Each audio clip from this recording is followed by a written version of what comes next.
Hey there folks, welcome to Spectrum Pulse. We talk about music, art, and culture.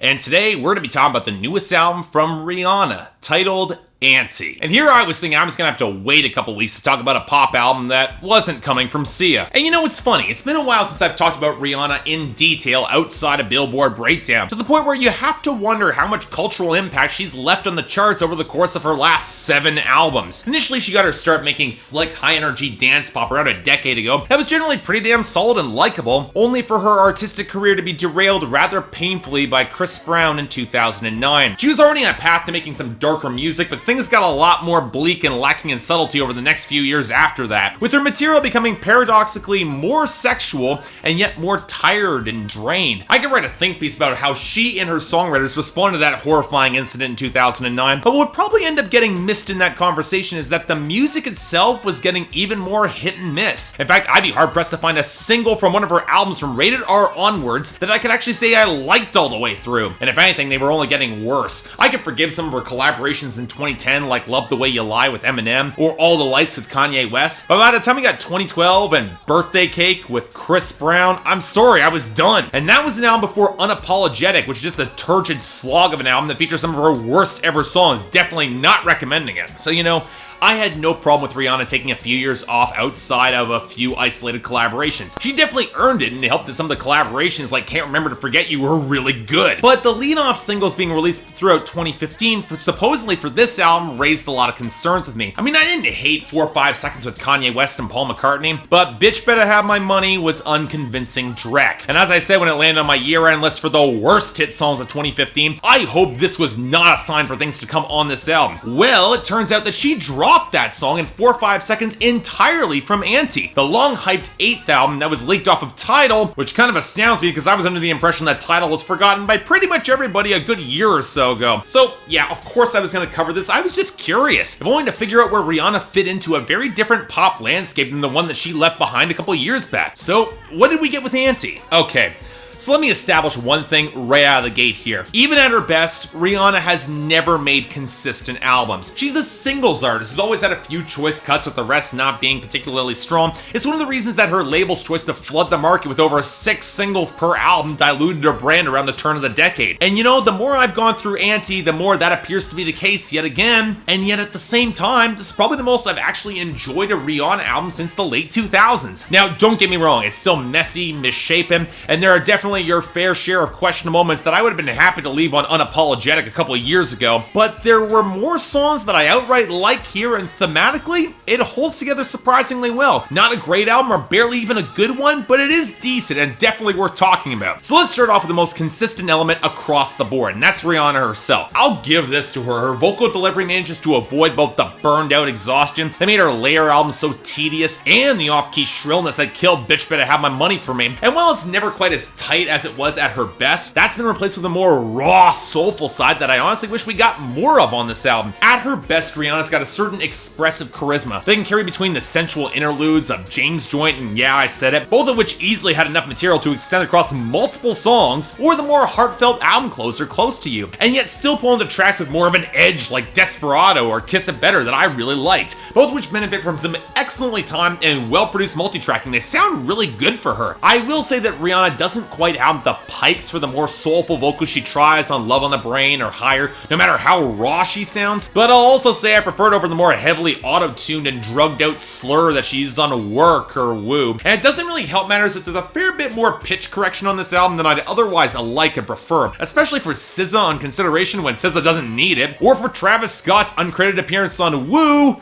Yeah, okay, he might need it, but I'm still not a fan of this guy anyway. It doesn't sound very good. And yet, then I'd have to say that her vocals on Same Old Mistakes, a cover of a Tame Impala song of all things from last year from their album Currents that has the exact same production. Honestly, I might like her delivery more than Kevin Parker's on that song. She sounds really good. She works on that song. And what's kind of bizarre is how well that song fits within this record regardless, with the rubbery cascading synths, the stalking bass, and the lo-fi switch up mid-song. In other words, that's the formula that runs through the majority of the instrumentation on this album. And yet, unlike Unapologetic, there's a strong stronger sense of urgency and drama to this album, mostly because Rihanna's producers bring more of a bite in through some more jagged percussion, wiry synth lines, and even some guitars that sneak on to Kiss It Better or the acoustic piece Never Ending that actually interpolates Dito's Thank You in part of the melody. Not like Stan, but still done well there. The funny thing about so much of the production on this album, though, is when it does draw more attention to itself, it tends to be because we're only getting a fragment of it, like the vintage R&B flair of James Twin, or the muffled strings of Yeah I Said It, or the faded glamour side of Higher. All these could have been expanded to more lengthy, extended songs, and the album probably would have been better for it. And I gotta say this, I absolutely love Desperado, where Rihanna seems to hop on one of Drake's flows against the sinuous, bassy synth against the distant, buzzy chorus that actually still manages to have enough memorable, melodic fragments to anchor a pretty damn good song. Of course,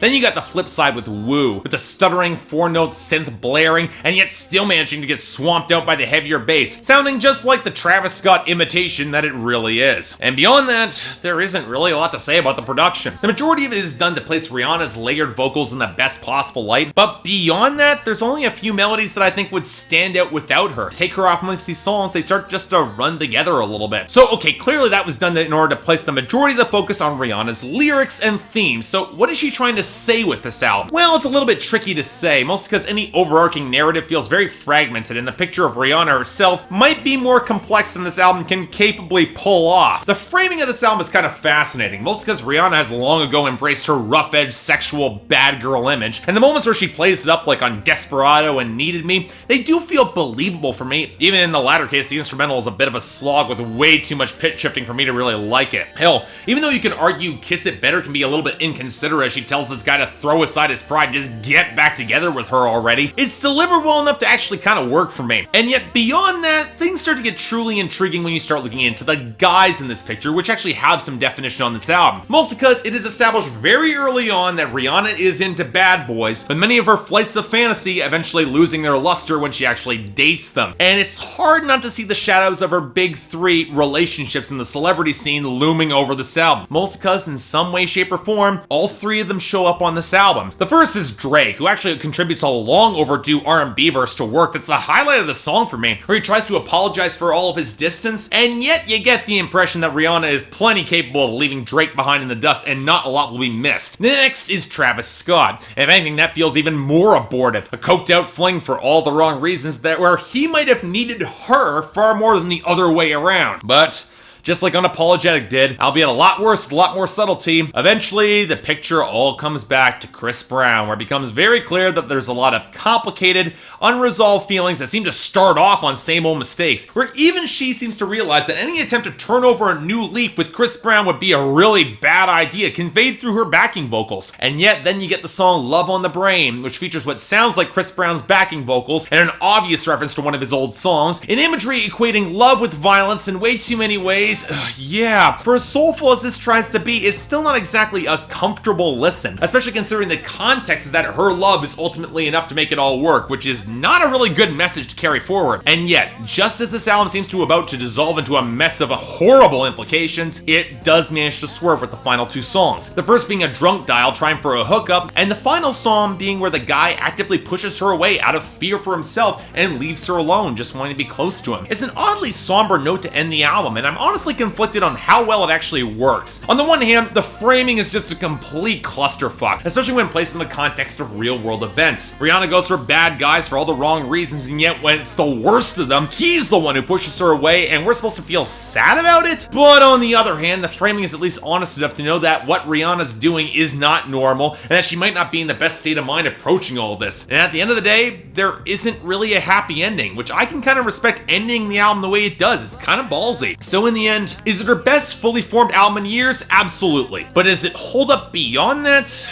Honestly, tough to say. Good performances, but hit and miss production. Reasonably well-framed lyrics that tell a conflicted, messed up story that I cannot feel is a few too many shades away from actually having real nuance and actually managing to connect with. So for me, I'm gonna give it a strong 6 out of 10, but I definitely recommend you all check this album out regardless. It's certainly more thought-provoking than I'd ever expect a Rihanna album to be. And I imagine there's gonna be a lot of fascinating interpretation of the themes and arc of this album beneath the surface. And you know, if this is Rihanna coming back and dealing with all her baggage in the past to put it aside and just moving on, it's about as good as we could have possibly hoped for, folks. I'll take this. So yeah, thanks a lot for watching. I'd like to like and subscribe, I'd be more than grateful. Keep in mind, once again, this is all my opinion, for whatever that's worth. So I'm actually curious on a bunch of your interpretations of this album, because I think it can go off in a number of different directions, and I'll admit I was probably reading into it a fair bit.